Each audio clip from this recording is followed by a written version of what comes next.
Hello everyone, welcome to my channel Tanu life story. আজকের ভিডিওটা হতে চলছে আমি আজকে সারাদিন কি করি, তো তোমাদের সাথে এটা শেয়ার করব। ঘুম থেকে উঠে ব্রাশ করে মুখ ধুয়ে চলে এসেছি, তো এখন আমি আমার বিছানাটা গোছাবো। ভিডিওটা শুট করার পর এসে দেখি একদম ক্যামেরাটা ব্লার হয়ে আছে। আমি ইউটিউবে ভিডিও করি 1 বছর হয়ে গেছে, কিন্তু আমি লং ভিডিও পোস্ট করি না, সবসময়ই শর্ট ভিডিও পোস্ট করি। আমি ভাবলাম যে কিছু করে লং ভিডিও পোস্ট করব। যখন আগরতলা থাকি তখন ভিডিও খুব কমই করা হয়, কারণ বেশিরভাগ টাইমতেই আমার কলেজে কাটে। তো তার জন্যই সকাল ধরো 9টার দিকে বের হলে বাড়িতে আস্তে আস্তে 3:30 4টে বেজে যায়।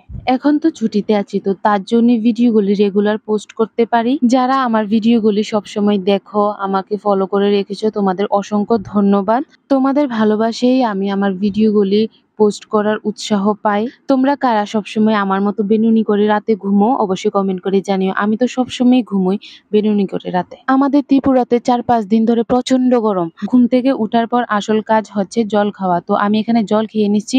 তোমরা কিন্তু মনে করো না এটা কোনো স্প্রাইট বা কোল্ড ড্রিঙ্ক। কিছুটা জল খাওয়ার পর তারপর আমি খেয়ে নিচ্ছি নিম পাতার সেদ্ধ করা জলটা। কিভাবে সেদ্ধ করেছি এটা তোমরা শর্ট ভিডিওতে দেখে নিও। সবাই জানো নিম পাতা খেতে প্রচন্ড তেতো, আর ভালো কিছু পাওয়ার জন্য তো একটু কষ্ট করতেই হয় না। কিছুক্ষণ পর স্নানটা সেরে চলে আসলাম পুজো দেওয়ার জন্য।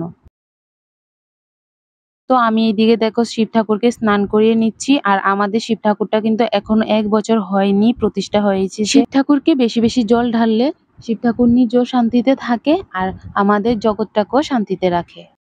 তো আমার পুজো দেওয়া কমপ্লিট। এত গরম পড়ছে, একদম ঘেমে টেমে শেষ। তো এখন আমি করে নেব স্কিন কেয়ার, তারপর চলে যাব খাওয়ার জন্য।